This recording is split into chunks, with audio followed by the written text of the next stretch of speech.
Hey guys, Thunder E here and welcome to my 3-month review of the OnePlus 5, the device everyone loves, and I didn't do a proper review. Well, here's my 3-month video. Now the OnePlus 5 is a device that, basically came out at a time in June and everyone was waiting to see what OnePlus does. Now a lot of people liked it. I, on the other hand, had mixed feelings about this device, which is why I gave it some time, because I didn't want to drop a review. I didn't want to drop a 1-month review, and 3 months I felt, well, was kind of adequate. But anyway, what do you have with the OnePlus 5? Now, you've got a device that's priced at $479 and $539. You've got two SKUs. You've got a SKU that has 6 gigs of RAM with 64 gigabytes of storage, and then 8 gigs of RAM and 128 gigabytes of storage. So you have that there in terms of SKUs. But this device packs in some really cool features and also takes back in certain levels. So it's powered by an 835 processor from Qualcomm, which is great. And you've got some really smooth performance on this device. Now it's also running stock Android, or at least close to stock Android variant. I know some people will correct me there, but it runs really smooth. That's one thing I like about the device. It's smooth, it's efficient, and it handles pretty well. That's really great. Now, when we go back to that storage, I'm still pissed. OnePlus, why don't we have micro SD expansion? I'm sorry, there is no excuse for not to have that in there. It makes absolutely no sense to me. But you guys have excluded it again, so which is why we have to fight for the different SKUs. I find that to be quite silly, especially for an Android manufacturer. Now, when we move to other aspects of the device, we've got a 5.5-inch 1080p display.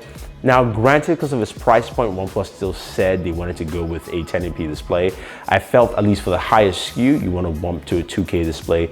That being said, though, the display is really solid, Gorilla Glass 5. It looks great with certain type of wallpapers. And again, if you want to pick up our wallpapers, follow us on Pinterest. You find all our wallpapers there, especially this awesome Kakashi wallpaper. But still looks really good. That's a really cool thing. The fingerprint sensor in the front is super fast. One of the best fingerprint sensors you will find on the market.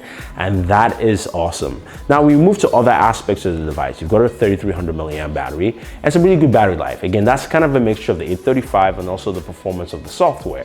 So you get some really solid battery life, but the real winner here is the fast charger. We've been talking about fast charging the iPhone 8, Galaxy Note 8, all these other devices. The dash charger, it's what's called by OnePlus. It is super fast, the fastest on the market. You can see videos where you see the OnePlus 5 basically beat out the competition, and it does a fantastic job with fast charging. So you know what, kudos to them on that aspect. Now, when you move to the back of the device, you've got a dual camera setup, a 16 megapixel, 20 megapixel camera. There's no OIS. It's got EIS built in, and this is where I now have all my mixed feelings with the OnePlus. OnePlus talked a lot about the camera. They talked about it like it was the next coming of Jesus Christ. And when they released the device, the camera was terrible as far as I was concerned. It wasn't something that did a fantastic job. It was okay, to be fair, but it's something they had to put up a lot of software updates. And with the latest update, the camera stability with EIS in terms of video capture of 4K is much better. But still though, it didn't do anything revolutionary, especially with the dual camera setup. And the fact that they didn't go with OIS there, to me, was a big bummer. The camera is okay, nothing special, but I'm just holding them on that because they talked about it quite a bit, I mean, they were like, yeah, we're gonna do a dual camera setup, and seriously guys, come on. Now, that being said though, I'm glad they have a headphone jack on there. You guys know I love my headphones, and it does a quite decent job. I wouldn't say it's the best in terms of DAC and amp in there, but it's still good enough, and it does pretty well. It's better than having just USB Type-C headphones or Lightning or whatever everybody wants to do nowadays. You've also got built-in speakers that do very well, and I want you guys to take a quick listen here, just audio off the speakers off the OnePlus 5.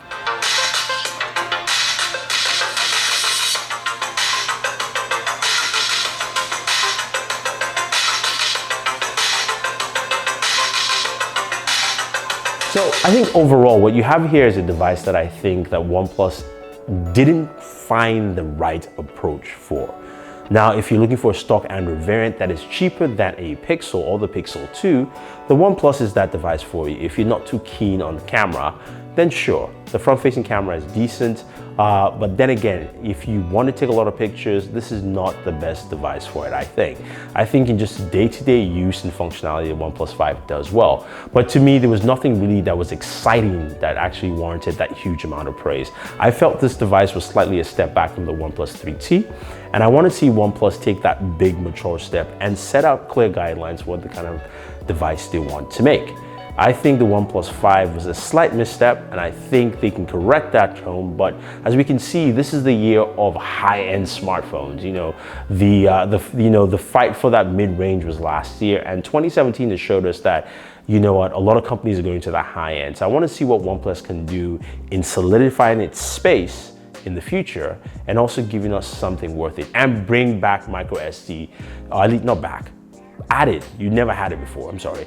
Add micro SD expansion into this device. So if you want to pick it up, guys, that is your choice. You can go ahead and do it. But for me, this is the device I would say most likely you might want to skip or wait till the next version comes out. So if you have any questions or any comments, let me know. Otherwise, guys, don't forget to like and share this video. Favorite this video, subscribe to the channel, and once you do, hit the notification icon to get notified about our latest videos.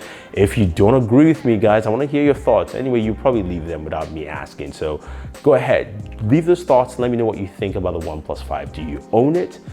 Do you like it? Do you disagree with me? Otherwise, guys, thank you very much, and always enjoy your entertainment.